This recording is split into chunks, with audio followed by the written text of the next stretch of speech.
Halo teman-teman, selamat datang di kelas JavaScript, di mana di sini kita akan bahas tentang JavaScript Modules. Sebelum kita mulai ke materi, kita akan kenalan dulu ya. Jadi nama saya adalah Eko Kurniawan Kanedi. Saat ini saya kerja sebagai Technical Architect di salah satu e-commerce terbesar di Indonesia. Saya sendiri sudah kerja lebih dari 10 tahun, dan biasanya di sela-sela kesibukan saya bekerja, saya biasanya menyempatkan diri berbagi konten soal programming di website Programmer Zaman Now atau di YouTube channel Programmer Zaman Now. Kalau teman-teman ingin diskusi secara langsung dengan saya, teman-teman bisa kontak saya lewat Telegram ya. Saya sering aktif di sana. Atau jangan lupa juga follow sosial medianya Programmer Zaman Now, ada di Facebook, Instagram, YouTube, dan juga ada di Telegram channel. Kalau teman-teman dari perusahaan teman-teman misalnya butuh konsultasi, entah itu mengadakan training, pelatihan, atau konsultasi, teman-teman bisa kontak lewat email pribadi saya. Oke, jadi ini materinya bukan materi JavaScript dasar, jadi pastikan sebelumnya teman-teman sudah belajar kelas-kelas yang sudah saya buat sebelumnya. Yang pertama, teman-teman harus sudah belajar dulu tentang HTTP, ya. Lalu teman-teman juga sudah belajar tentang JavaScript dasar, JavaScript Object Oriented Programming, dan yang terakhir adalah JavaScript Standard Library. Nah, ini semua sudah saya buat kelasnya, jadi pastikan teman-teman sudah tonton ya kelasnya dan pelajari kelas-kelas sebelumnya ini. Kalau teman-teman sudah selesai menyelesaikan semua kelas ini, oke. Next-nya kita akan belajar tentang JavaScript Modules. Nah, ini agendanya lumayan banyak. Nanti kita akan berkenalan dengan JavaScript modul itu apa. Nanti kita akan coba menggunakan live server. Lalu kita akan bandingkan perbedaan tanpa menggunakan modul dengan menggunakan modul, perbedaannya apa. Lalu kita akan belajar yang namanya export dan juga import, lalu alias, dan lain-lain. Banyak sekali yang akan kita bahas di materi ini. Oke, nggak usah berlama-lama ya intronya, kita akan langsung masuk ke materi.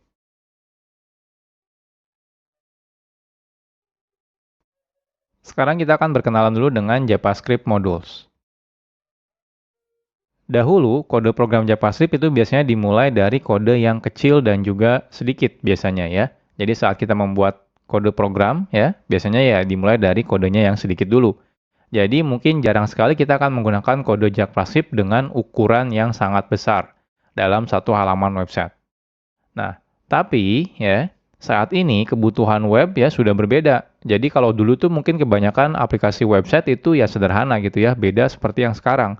Kalau sekarang aplikasi web itu sudah sangat kompleks. Jadi kalau teman-teman lihat contohnya aplikasi website seperti toko online gitu ya, streaming online gitu ya, itu semuanya sudah kompleks sekali ya. Jadi lumayan artinya kebutuhannya sekarang semakin besar ya, penggunaan kode JavaScript. Apalagi dengan banyaknya framework-framework JavaScript, seperti contohnya mungkin nanti teman-teman bakal berkenalan dengan React.js atau AngularJS atau Vue.js, itu adalah framework JavaScript untuk membuat web front-end misalnya ya. Jadi otomatis kebutuhan pembuatan kode JavaScript akan semakin kompleks dan juga semakin besar kodenya. Nah, oleh karena itu, sudah seharusnya saat ini ya, itu saat kita membuat kode JavaScript, kita perlu melakukan yang namanya mekanisme split kode JavaScript atau memotong-motong si kode JavaScript ini. Sehingga tidak terlalu kompleks ya. Jadi tidak ditumpuk dalam satu file yang besar ya. Jadi kita bisa split, artinya lebih modular. Oke, jadi inilah salah satu tujuan adanya fitur JavaScript Modules. JavaScript Modules sendiri ini adalah fitur yang lumayan modern sebenarnya ya. Jadi kalau teman-teman masih menggunakan browser versi lama, mungkin beberapa browser tidak mendukung JavaScript Modules gitu ya. Jadi JavaScript Modules ini merupakan fitur di mana kita bisa membuat modul ya, yaitu adalah kode JavaScript yang bisa digunakan ulang ya untuk kode JavaScript. Jadi biasanya kan kalau kita bikin kodenya pasif mungkin di dalam satu file, ya anggap saja file-file tersebut adalah modul ya. Jadi JavaScript Modules ini diawali sebenarnya dari teknologi yang namanya Node.js. Nah, selanjutnya banyak library yang akhirnya mengadopsi penggunaan JavaScript modul yang dilakukan di Node.js gitu ya. Nah, agar bisa berjalan di web browser tanpa menggunakan Node.js. Nah, contohnya ada library yang namanya CommonJS, ada yang library namanya AMD, ada Require.js. Itu semua mereka melakukan mekanisme seperti mengadaptasi ya modul yang biasa digunakan oleh si Node.js. Nah, tapi sekarang itu tidak perlu lagi nih kita melakukan menggunakan library CommonJS, AMD, Require.js. Kenapa? Karena browser-browser modern sekarang sudah mendukung yang namanya JavaScript modules gitu ya. Nah, tapi ya harus hati-hati nih kalau teman-teman masih menggunakan browser yang lama. Itu ya, contohnya menggunakan Internet Explorer. Itu sampai sekarang sudah tidak support ya, JavaScript modules. Makanya si Microsoft itu sudah mengganti Internet Explorer menjadi Microsoft Edge. Kalau Microsoft Edge itu sudah mendukung yang namanya JavaScript modules. Tapi kalau teman-teman masih menggunakan Internet Explorer, maka dia belum mendukung tentang JavaScript modules. Nah, jadi secara garis besar, ada dua kata kunci yang biasa digunakan dalam JavaScript modules, yaitu kata kuncinya adalah import dan juga export. Nanti untuk lebih detailnya kita akan bahas di chapter-chapter tersendiri ya. Jadi sederhananya adalah import itu merupakan kata kunci yang digunakan untuk mengambil sesuatu dari JavaScript modul, ya. Nah, sedangkan export itu digunakan sebagai kata kunci yang digunakan untuk memberitahu kalau di dalam modul ini bagian mana yang ingin kita expose keluar, sehingga bisa diimport dari luar modul. Jadi kurang lebih seperti ini ya JavaScript modul. Nah, tenang aja kalau teman-teman masih bingung, nanti tiap chapter kita akan bahas lebih detail gitu ya. Jadi dari mulai pertama nanti kita akan coba bandingkan ya perbedaannya tanpa modul dan menggunakan modul sampai bagaimana cara menggunakan JavaScript modules.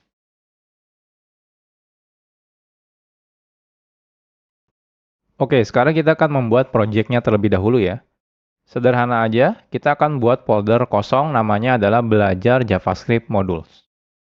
Oke, saya akan masuk ya. Teman-teman silakan buat folder. Saya akan menggunakan perintah terminal ya. Teman-teman kalau mau menggunakan UI juga boleh, silakan. Intinya kita buat folder. Saya akan masuk ke tempat saya biasa development. Lalu saya akan make directory namanya belajar JavaScript modules ya. Lalu kita akan masuk. Nah, silakan teman-teman buka foldernya, bisa menggunakan JetBrains WebStorm atau menggunakan Visual Studio Code. Saya akan buka menggunakan dua-duanya ya, WebStorm dan juga Visual Studio Code. Oke, ini Visual Studio Code dan ini adalah WebStorm. Ya, jadi sekarang kita sudah selesai ya. Jadi kita sudah bikin folder kosong ya. Teman-teman boleh gunakan editor mana aja boleh, nggak ada masalah ya.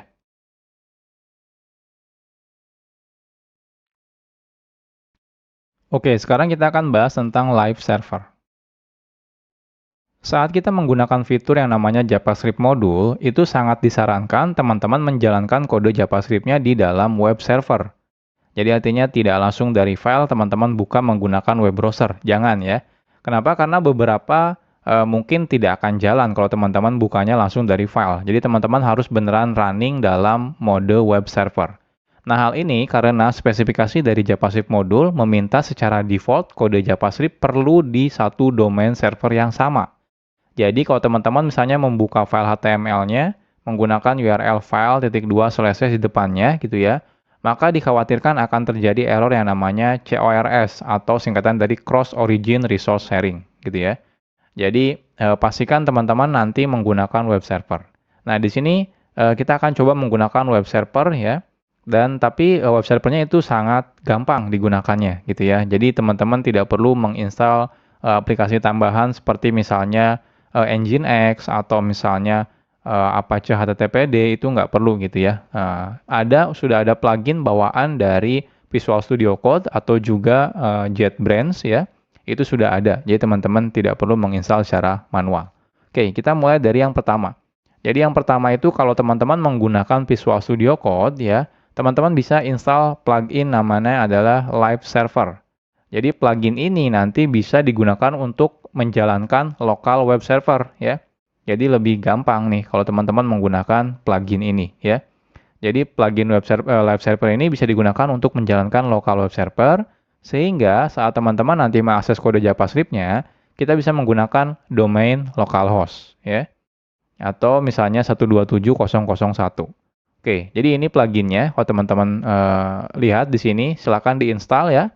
Jadi kalau di Visual Studio Code-nya, teman-teman masuk ke bagian extension, cari langsung live server.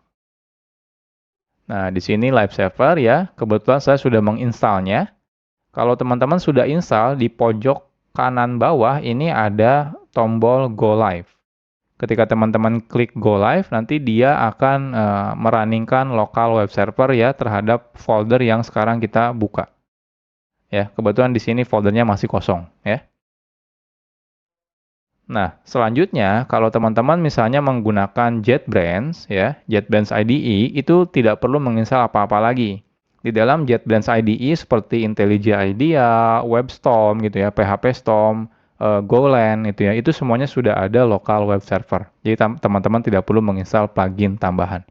Oke, jadi gimana caranya? Oke, jadi sekarang saya akan coba buat file HTML di sini ya. File HTML-nya isinya misalnya index. Jadi index HTML. Di sini misalnya belajar JavaScript modules. Oke, saya perbesar. Nah, seperti ini ya. Saya save. Nah, di Visual Studio Code juga sudah ada nih index.html. Ini saya perbesar dulu. Oke. Setelah ini teman-teman kalau di Visual Studio Code dulu ya, kita klik yang tombol Go Live ini. Ketika saya klik, nah lihat dia otomatis membuka browser. Browsernya ini langsung buka 127.0.1 di portnya 5500. Ini udah otomatis jalan menggunakan local web server ya. Nah, bahkan dia bisa auto reload. Jadi kalau teman-teman di sini edit gitu ya, saya tambahkan H1 misalnya belajar JavaScript modul, saya save ya. Nah, lihat dia langsung reload, berubah ya.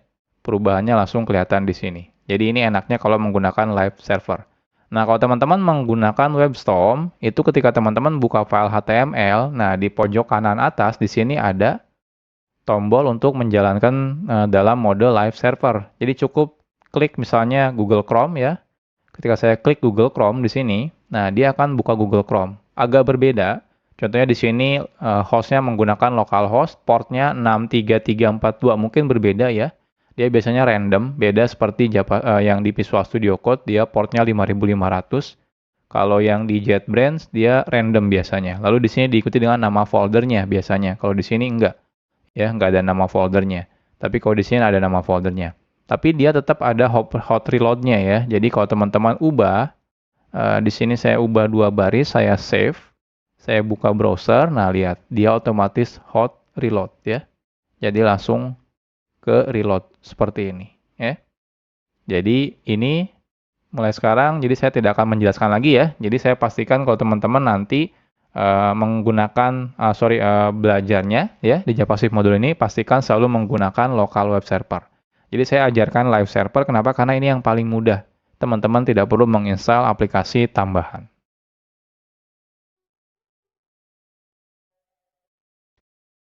Sekarang kita akan coba dulu ya tanpa menggunakan JavaScript modul.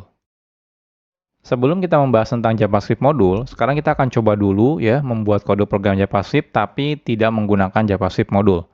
Nah, saat kita membuat file JavaScript, lalu kita load file JavaScript tersebut ya, menggunakan HTML contohnya, secara default kode JavaScript tersebut bisa langsung diakses. Baik itu misalnya di dalamnya ada variabel atau function atau class, itu secara default bisa langsung diakses ketika kita include ya ke dalam si HTML menggunakan script source misalnya seperti itu. Oke, misal saja kita punya kode JavaScript seperti ini. Jadi kita punya namanya library.js. Isinya ada 2 function, say hello dan say goodbye. Oke, kita akan coba.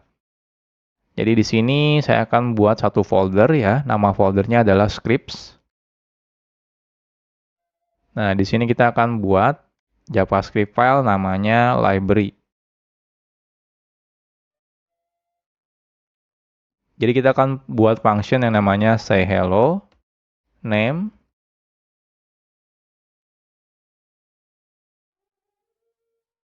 hello name ya, dan juga say goodbye. Isinya goodbye name, seperti ini ya. Nah, selanjutnya kita akan coba load si library ini ya. Jadi kita akan gunakan library ini ya, kita load menggunakan script source script/library misalnya ya. Lalu secara otomatis kalau kita sudah load ya filenya, secara default otomatis semua yang ada dalam library ini ya, library.js itu akan bisa diakses dari tempat ini ya, tempat di mana kita sudah meload si filenya. Contohnya di sini misalnya say hello dan say goodbye. Oke, kita akan coba. Jadi di sini kita akan buat ya file HTML without modul.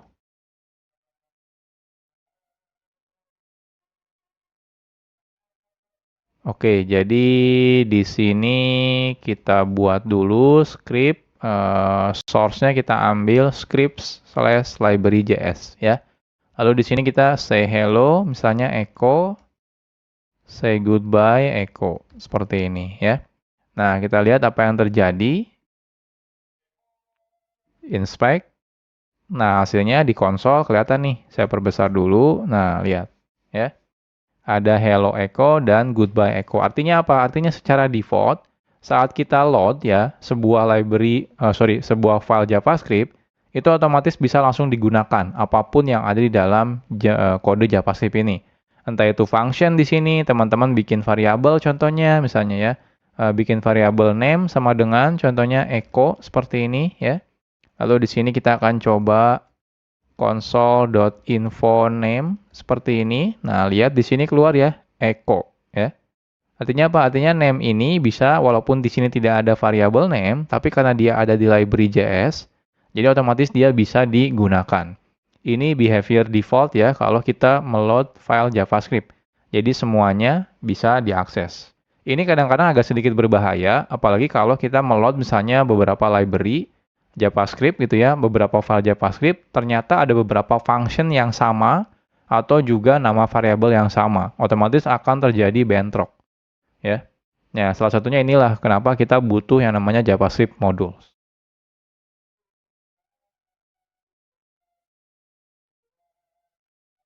Oke, jadi kalau nanti teman-teman menggunakan modul ya, jadi kalau teman-teman menggunakan modul ya, jikalau kita menggunakan modul, kita bisa secara selektif namanya.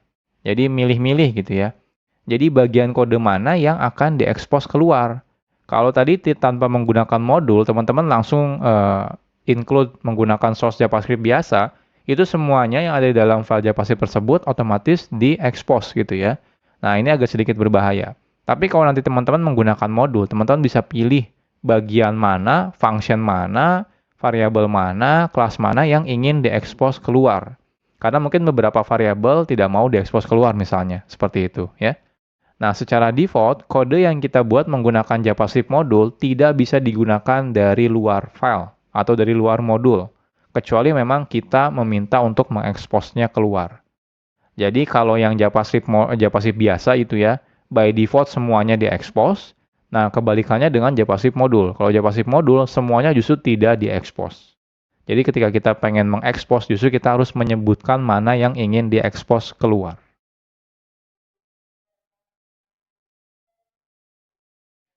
Sekarang kita akan coba buat JavaScript modul.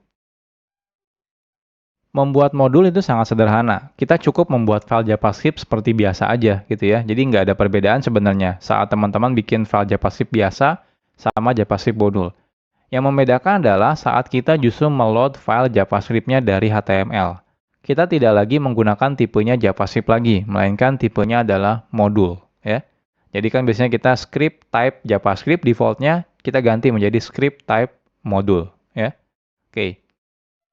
Nah, sebelum kita lanjut, nah teman-teman jangan sampai bingung ya. Jadi di sini saya mau bahas tentang file yang JavaScript dan juga modul JavaScript. Jadi kalau teman-teman nanti ketemu dengan file yang namanya .mjs, sebenarnya itu adalah file JavaScript juga ya. Nah, karena file JavaScript modul sebenarnya sama dengan file JavaScript biasa, kadang developer sering membedakan nama filenya antara JavaScript biasa dengan JavaScript modul ya. Biasanya kalau JavaScript modul developer biasanya menggunakan file namanya .mjs ya. Jadi modul JavaScript. Nah, hal ini sebenarnya tidak ada kewajiban. Jadi teman-teman boleh tetap menggunakan .js atau kalau pengen beda nih biar kelihatan ya, ini kalau ini adalah kode modul gitu ya. Jadi kita pakainya MJS, itu nggak ada masalah. Tapi intinya tidak ada kewajiban. Hanya saja agar mempermudah ketika kita dalam development, kita bisa menggunakan nama filenya ya. Jadi tidak menggunakan nama file .js, tapi menggunakan MJS ya. Jadi teman-teman terserah bebas. Nah, tapi pada kelas ini kita akan tetap menggunakan filenya .js ya. Ya, biar tidak bingung aja gitu ya, terutama buat pemula loh. Kok ini filenya .mjs gitu ya. Nah, tapi nanti kalau teman-teman sudah mengerti tentang modul JavaScript, nanti kalau teman-teman suatu saat melihat project orang lain, extensionnya berbeda, misalnya pakainya .mjs itu tidak ada masalah gitu ya. Jadi entah itu mau menggunakan .js atau .mjs itu tidak ada masalah ya. Isinya sebenarnya kodenya JavaScript juga, cuma seperti memberitahu aja kalau JavaScript ini isinya adalah modul. Oke, kita akan buat lagi file yang sama seperti yang sebelumnya, cuma bedanya namanya filenya adalah CJS. Isinya apa? Isinya sama persis, tidak ada perbedaannya. Jadi lebih baik kita copy paste saja ya. Jadi dari library JS ini kita akan copy paste di sini menjadi say.js ya. Nah, ini say.js ya. Jadi teman-teman punya say hello dan say goodbye. Nah, lantas sekarang pertanyaannya apa bedanya tanpa menggunakan JavaScript modul dengan menggunakan JavaScript modul?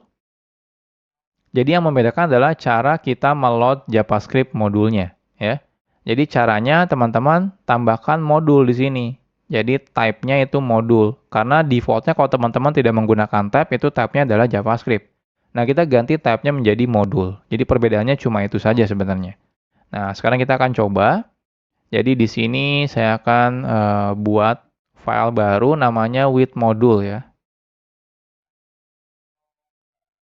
With modul. Lalu di sini saya akan copy paste yang dari without modul ya. Nah, yang membedakan adalah di sini berarti ini ada yang error sepertinya. Oh, kode bodinya. Lalu di sini type-nya yaitu adalah modul seperti ini ya. Jadi bedanya cuma itu saja sebenarnya ya. Nah, sekarang kita coba running. Oke, harusnya jangan ke sini, bentar. Running. Inspect. Kita lihat. Nah, di sini error. Errornya kalau teman-teman perhatikan adalah say hello is not defined.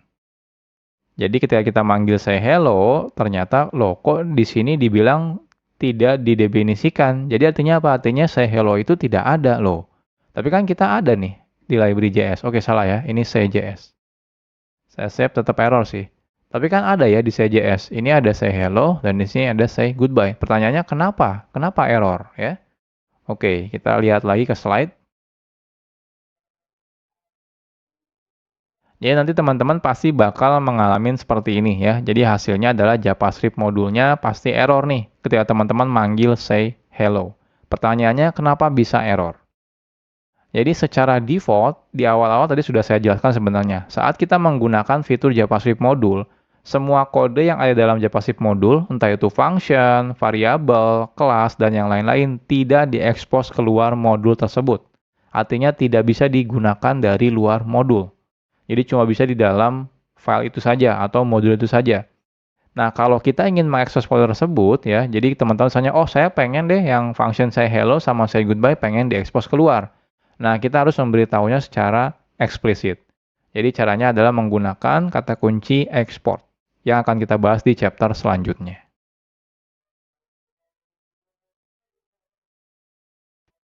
Sekarang kita bahas tentang export.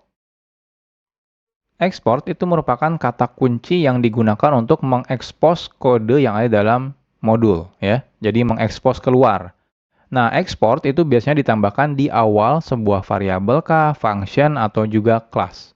Jadi ketika teman-teman membuat function, depannya kasih export kalau teman-teman merasa ingin mengekspos function ini keluar modul. Artinya apa? Artinya bisa digunakan di luar modul ya.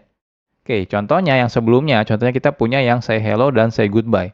Jadi kalau teman-teman merasa oke, function ini ingin saya expose keluar, teman-teman cukup gunakan kata kunci export di depannya.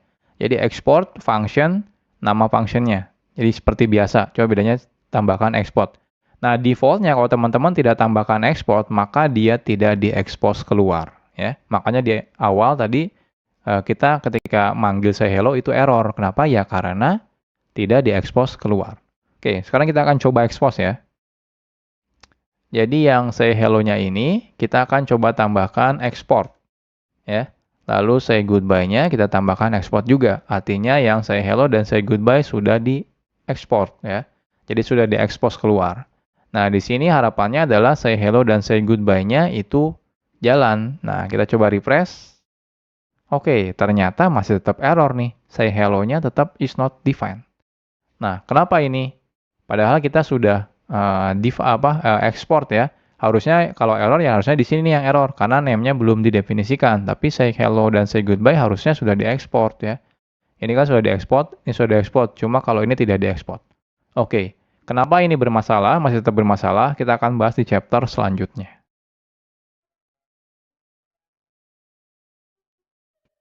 Oke, sekarang kita bahas tentang import. Export itu digunakan untuk mengekspos kode yang ada di dalam modul ke luar modul. Nah, jikalau kita ingin menggunakan kode yang sudah diekspos yang dari modul tersebut, kita perlu menggunakan kata kunci yang namanya import. Makanya yang sebelumnya tetap error, kenapa? Karena kita belum melakukan import ya. Jadi wajib melakukan import terlebih dahulu. Nah, cara menggunakan kata kunci import ini sederhana. Caranya seperti berikut. Jadi cukup gunakan kata kunci import. Kalau cuma satu, teman-teman bisa langsung sebutkan nama yang akan diimportnya, misalnya nama functionnya, nama variabelnya, atau nama kelasnya. Kalau lebih dari satu, teman-teman bisa gunakan kurung kurawal. Kurung kurawal yang pertama apa, yang kedua apa, yang ketiga apa, dan seterusnya ya. Gunakan koma pemisahnya. Lalu kurung kurawal tutup, from, lalu di sini silakan sebutkan nama filenya, ya, nama file modulnya dari mana. Nah, modul hanya bisa digunakan di modul lain. Artinya apa? Artinya, yang sebelumnya kan ketika kita bikin script itu defaultnya dia tipenya adalah JavaScript. Jadi teman-teman harus ganti ketika teman-teman menggunakan script, tipenya harus dijadikan modul lagi. Ya.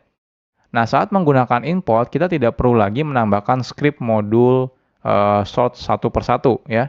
Karena sudah dihandle secara otomatis oleh si browser. Jadi ketika teman-teman menggunakan import, lalu lokasi file JS-nya, dia otomatis akan meload si file JavaScript modul tersebut. Jadi teman-teman tidak perlu menambahkan lagi tag script, habis itu type-nya modul, habis itu source-nya dari file modul yang mana itu nggak perlu lagi gitu ya. Oke, jadi contohnya, jadi yang sebelumnya kenapa masih error? Yang pertama tipenya teman-teman masih menggunakan default-nya yaitu JavaScript, jadi teman-teman harus ganti type-nya menjadi modul.